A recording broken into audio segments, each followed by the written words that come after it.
지난번에 그 8강 강의하셨던 그 자료인데 증발구름이었죠. 그때 이런 구조를 우리가 익혀두고 특히 암기해두는 것이 좀 좋지 않겠느냐 그러면서 그 구조화된 사고에 대해서 잠깐 언급을 했습니다. 그러니까 우리가 이 5개의 칸을 잘 메꾸는 것이 구조화된 사고를 하는 것이고, 그렇게 하면은 남들보다 더 현명하게 갈등을 해소할 수 있겠다, 이제 그런 거거든요. 그래서 이게 악기에 비유를 할 수가 있는데, 구조화된 사고라는 게, 여러분 그 드럼을 치는 분들이 그 드럼의 위치를 머릿속에 정확하게 기억을 하고 또 그렇게 기억하도록 연습을 하지 않겠습니까? 그러니까 그냥 그런 박자나 이런 것들을 안 보고 그냥 이렇게 두드리면은 정확하게 그 위치에 가서 이제 소리가 나는 거죠. 모든 악기가 그렇죠. 그러면 우리도 이 5개의 칸의 위치에 어떤 내용이 들어가야 될 것인가, 그 부분을 이제 드러머가 드럼을 치는 연습을 하듯이 우리도 이 5개의 칸을 두드리는 연습을 하는 겁니다. 예, 그게 이제 구조화된 사고고. 자, 그럼 어떻게 그런 연습을 할 것인가? 이제 이 5개의 칸을 어떻게 메꿔 갈 것인가, 그 이야기인데, A, B, C, D, D 프라임, 뭐 주장, 욕구, 공통 목표, 이제 그거란 말이에요. 근데 위치는 금방 눈에 들어오는데 도대체 여기에 주장을 적고 욕구를 적고 공통 목표를 적는다는 게 무엇을 적어야 되느냐? 사실 이제 그것을 우리가 정확하게 인지하고 맞게 적어야 되는 거죠. 그게 바로 드러머가 드럼의 위치를 알아가지고 그거를 두드리는 거하고 똑같다고 말이에요. 그러니까 위치를 안다는 게 거기에 들어갈 내용까지 적는 방법을 안다, 이렇게 생각을 해 주시면 좋을 것 같아요. 근데 이제 이 증발구름을 쓸 때, 구름을 쓸 때 이제 그냥 우리가 줄여서 구름이라고 그러죠. 문제가 2가지가 있다고 그랬어요. 자기 딜레마의 구조는 이렇게, 내가 하기 싫은 일, 하고 싶은 일, 뭐 이렇게 이제 나눠서 볼 수가 있고, 또 의견 대립의 구조는 위쪽에 상대방의 주장을 적고 아래쪽에 나의 주장을 적는, 이제 그런 식으로 이 구름의 구조를 지난 시간에 설명을 했었습니다. 그런데 그러면은 이 구조에 맞춰서 이 칸에다가 이제 나의 문제들을 적는데, 여러분들이 많이 실습을 해서 적어 주셨어요. 오늘 그 리뷰를 하겠는데 그거를 제대로 적었는지 못 적었는지, 또는 어떻게 그것을 적어야 될 것인가, 이제 그 이야기를 내가 잠깐 좀 하겠습니다. 그것을 지난 시간에 우리가 구름을 읽어가면서 거기에 이제 제대로 적혔는지 이걸 본다 그랬는데, 그렇게 하려면은 읽는 방법이 뭐 1단계 해가지고 지난번에 여기에 1단계 이렇게 이제 설명을 했단 말이에요. 그래서 뭐뭐 하기 위해서는 뭐뭐 해야 한다, 필요하다, 이렇게 하라고 그랬어요. 근데 이거는 사실 필요조건 사고입니다. 그러니까 여기에서 지금 B가 있잖아요. 나의 자원에게 이 일을 시키려면 내가 값수를 만나야 한다, 이렇게 읽으라는 거거든요. 뭐 이렇게 읽는 것 자체가 그 필요조건 사고를 하는 거고, 이 필요조건 사고에 의해서 정말 B와 D에 제대로 적혔는가, 이제 이거를 검증한다는 거죠. 그거는 이렇게 읽었을 때 자연스러우면은 이게 그런 대로 제대로 적힌 거다, 이제 그렇게 보자는 거예요. 그게 이제 우리가 이 구름을 배우는 내용입니다. 근데 이 1단계 형식으로 읽어가는 것이 이제 필요조건 사고인데, 필요조건 사고라는 것은 결과에 대한 원인을 생각해 보는 거예요. 그러니까 지금 여기에 B가 사실 결과입니다. 이러한 결과를 얻으려면은, 나의 자원에게 이 일을 시키는 결과를 얻으려면은 나는 반드시 값수를 만나야 되겠다, 만나야 한다. 만나지 않으면 이 일을 시킬 수 없다. 이렇게 읽어볼 때에 이 내가 갑수를 만난다는 거, 이거는 필수적인 원인이 된다는 거예요. 뭘 하기 위한? 자원에게 일을 시키기 위한 필수적인 원인이에요. 그래서 그 필수적인 원인을 찾기 위해서 아까 했던 이런 형식으로 읽어보라 그런 이야기예요. 읽어보면은 이걸 필수적인 원인을 찾기가 쉽다. 또 제대로 그것이 적혀 있는지 알 수가 있다. 그거예요. 그럼 필수적인 원인이라는 것은 없으면 안 되는 거죠. 빠지면 안 되는 거예요. 여러 개의 원인 행위가 있겠지만 그 중에 한 개를 찾는 게 이 구름을 읽는 방법입니다. 그래서 이 부분이 우리가 훈련을 좀 해야 되는 부분이에요. 그래서 제가 계속 이야기하지만 TOCFE를 여러분들이 수료하고 나서 얻을 그 끝까지 잊어버리지 않고 사용해야 될 부분이 바로 이 필요조건 사고와 충분조건 사고예요. 이 사고를 여러분이 잘하면은 상당히 잘 배우신 겁니다. 그리고 목표나무에서는 필요조건 사고를 하고, 가지에서는 충분조건 사고를 많이 하고, 구름에서는 필요조건 사고도 하고 충분조건 사고도 한다. 이렇게 말했을 때 그 의미를 여러분들이 캐치를 하면은 굉장히 잘 배우신 거예요. 그래서 제가 이 필요조건 사고를 여기서 한번 강조를 이렇게 합니다. 그래서 내가 필요조건 사고가 뭐냐, 이 두 가지의 말로 한번 설명을 해보는 거예요. 그 다음에 충분조건 사고는 뭐냐, 이거는 반대예요. 원인이 야기하는 결과를 생각하는 거예요. 그러니까 필요조건 사고는 결과를 먼저 보고 거기에 대한 원인을 찾는 건데, 충분조건 사고는 원인을 먼저 보고 거기에 대한 결과를 생각하는 거예요. 그래서 과연 이 원인이 결과를 야기에 충분한가, 이걸 따지는 건데, 이 충분조건 사고가 뭐냐면은 이 2단계를 할 때 충분조건 사고를 하는 겁니다. 그랬을 때 내가 갑수를 만나면은 내 일을 추진하는데 방해가 되는가? 이렇게 생각해 보는 거예요. 그러니까 D를 먼저 한다면은 C가 일어나는가?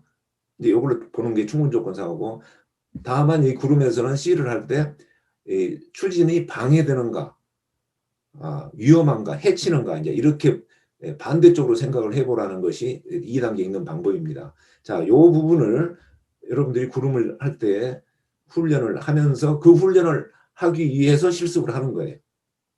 자, 그 부분을 제가 오늘 강조해서 말씀을 드리고, 그래서 이제 여러분이 어떤 적었을 때, 읽을 때 이 문장을 그대로 읽는 겁니다. 예를 들어서 여기서 함께 즐거운 휴가를 보내기 위해서는 1년 전에 계획을 세워야 한다. 이렇게 읽으셔야 돼요. 여기에 적힌 말을 그대로 읽는 것이 여기에 적힌 게 제대로 적혀 있는가를 체크하는 아주 중요한 방법입니다. 그러니까 글씨를 적어놓고 글씨하고 다르게 읽으면은 이게 적힌 거하고 또 달라져 버릴 수가 있어요. 검증하는 게. 그래서 적힌 그대로 읽으라는 거예요. 그러면은 요걸 다시 한번 적힌 그대로 읽어보면은 1년 전에 계획을 세우기 위해서는 낚시를 가야 한다. 이렇게 읽어봤을 때 막 이상하잖아요. 뭐가 1년 전에 계획을 세우기 위해서는 낚시를 가야 된다? 이게 이상한 거예요. 그렇다면은 여기에 이게 뭔가가 잘못 적혀져 있는 거 아닌가, 이렇게 생각을 해보는 거예요. 그랬을 때 수정을 하면은, 예를 들어서 1년 전에 세운 계획을 지킨다 이렇게 하면은 말이 조금 부드러워져요. 자, 함께 즐거운 휴가를 보내기 위해서는 1년 전에 세운 계획을 지켜야 한다. 1년 전에 세운 계획을 지키기 위해서는 낚시를 가야 한다. 그러면 말이 부드러워지거든요. 자, 그래서 이 읽는 방법이 그렇게 중요하다는 거예요. 그렇게 정확하게 읽었을 때에 이 5개의 칸에 우리가 정확하게 기입을 할 수 있는 겁니다. 드라머의 위치를 정확하게 인지를 해야 연주를 잘 할 수 있듯이, 우리는 이 읽는 방법을 정확하게 하는 것이 대단히 중요하다. 저는 그렇게 말씀을 드리고 싶고요. 그래서 시간이 조금 지나갑니다만은 내가 이 이야기까지를 먼저 좀 한번 해보고 싶어요. 그러면은 구름이라는 게 뭐냐? 한마디로 말하면은 이 주장, 지금 여기에는 이 빨간색으로 표시된 이 주장이 있잖아요. 이 주장을 먼저 놓고 왜 이런 주장을 하는가 하는 그 명분을 찾아가는 것이 구름을 작성하는 거예요. 그러니까 이 주장은 상당히 명확하게 알 수가 있습니다, 서로. 근데 왜 이런 주장을 하느냐? 그 명분을 잘 생각을 해보기 위해서 이 칸들을 맺고 가는 거거든요. 그래서 명분 찾기예요, 이게. 이 칸을 맺고 가는 게. 그래서 이거는 주장에서 출발해가지고 명분 찾기로 이렇게 가는, 이쪽 방향으로 가는 거죠. 그래서 이거를 정해놓고 이 칸을 맺고 가는 건데, 우리는 목표나무에서는 야심찬 목표를 찾고, 사실 야심찬 목표가 이거하고 비슷하거든요. 반대 방향으로 이런 것을 찾아갔어요. 그러니까 목표나무는 방향과 찾아가는 것, 다이아그램을 그려가는 것과 구름이 그려가는 거가 서로 반대 방향이다. 이런 생각을 한번 해봐도 좋습니다. 자, 이 말이 어려울지 모르겠는데 뭐 어렵더라도 뭐 그러려니 하고 들어두셨다가 나중에 또 한번 생각을 해보시기 바랍니다. 이 예제 보니까 아들 결혼 이야기인데 이 의견 대립이 누구와 누구의 의견 대립이냐가 조금 잘 안 나타나 있어요. 그래서 내가 봤을 때 아내 아들과 나의 의견 대립이다. 이 의견 대립의 문제다. 이렇게 제가 보고 이 주장을 이렇게 한번 문구를 바꿔서 적어봤습니다. 그러니까 이 내가 아까 그랬잖아요. 주장에서 출발해서 명분 찾기를 해가는 거다. 그것이기 때문에 이 주장이 서로 대립되는 주장이 일단 명확하게 적혀야 돼요. 그게 출발입니다. 주장이 대립되게 명확하게 적히지 않으면 이쪽으로 찾아갈 수가 없어요. 그렇죠. 도대체 무슨 주장을 하는데 그 주장의 명분이 뭐냐? 무엇을 위해서 이런 주장을 하느냐? 그것을 생각해 보려고 하는데 주장이 명확하지 않은데 이 명분을 찾는 것이 이제 어려워지죠. 그렇게 되면. 그래서 어떠한 것이든지 이 주장을 일단 D'을 명확하게 적어야 돼. 그러려면은 이게 자기 딜레마냐 아니면은 의견 대립이냐 이 부분을 구분을 잘 해서 적으면은 이게 적기가 쉽습니다. 자, 그래서 오늘 리뷰는 일단은 이 주장이 명확하냐 그거를 제가 중점적으로 봤습니다. 특별한 코멘트가 없는 거는 잘하신 거예요. 아주 잘하신 거예요. 깨끗하죠? 예, 깨끗하게 잘하신 겁니다. 그렇다고 뭐 제가 여기다가 코멘트를 했다고 해서 못했다는 건 아니에요. 내 생각에 더 이상 첨언할 게 없다. 뭐 그런 이야기예요. 자, 여기도 보면은 일을 계속한다, 그만둔다. 이게 명확하잖아요. 대립이 흑과 백으로. 좋아요. 이게 있을 때 그러면은 어떠한 명분으로 일을 계속하려고 하느냐, 어떠한 명분으로 일을 그만두려고 하느냐. 이거는 아까 말한 필요조건 사고로 이거 하기 위해서는 경제적으로 안정된 상황을 유지하기 위해서는 일을 계속해야 한다. 읽어봤을 때 이게 말이 잘 되면은 의미가 잘 통하면은 잘 적힌 거다 그 말이에요. 자, 그게 필요조건 사고를 해봐라. 그리고 나중에 2단계에서 이런 충분조건 사고를 해보는 그런 것까지 해보십시오. 자, 여기는 내가 주장은 명확한데 이 명분이 조금 애매해서 제가 이렇게 좀 수정을 해서 적어봤습니다. 참고를 하시고요. 그 다음에 글을 적을 때는 항상 현재형 평서문으로 적어라. 그래서 미루어야 한다. 물론 읽을 때는 미루어야 한다라고 읽지만 적을 때는 그냥 미룬다 이렇게 적으시라는 거예요. 그 읽는 방법을 그대로 적을 필요가 없다. 항상 평서문으로 이렇게 적어라. 이제 그것을 한번 말씀을 드리고 싶습니다. 또 여기도 가급적 문장으로 적는데 여기서는 지금 일을 계속한다, 새로운 일을 한다. 일의 관점에서의 이야기예요. 그러니까 목표도 행복이라고만 말하지 말고 행복하게 일한다. 좀 좁혀서 이 목표를 적는 것이 좋습니다. 이 주장의 범위에 맞추어서 이러한 공통 목표 욕구를 적는 것이 좋아요. 왜냐? 지금 일을 계속할 거냐 그만할 거냐의 명분이 뭐냐는 것을 이야기를 하려면은 일과 관련된 명분을 내세워야 되는 거죠. 예, 그래서 이 공통 목표에도 이렇게 또 이것도 이제 평서문으로 적는 거고 전부 하고 싶다, 팔고 싶다 그 말고 그냥 여기 있는 주장 자체가 뭐뭐 하고 싶다고 똑같은 이야기예요. 그러니까 평서문으로 적어도 충분합니다. 또 여기는 의견 대립을 명확히 해요. 여기서 문상을 간다, 문상을 가지 않는다. 이 부분이 대립이 좀 돼야 되겠고, 여기도 퇴근을 일찍 하지 않는다. 할 수 없다가 하지 않는다, 일찍 한다. 이 주장을 이렇게 적어두는 것이 대단히 중요한 부분이고 꼭 필요합니다. 대립되게 주장을 적는 거.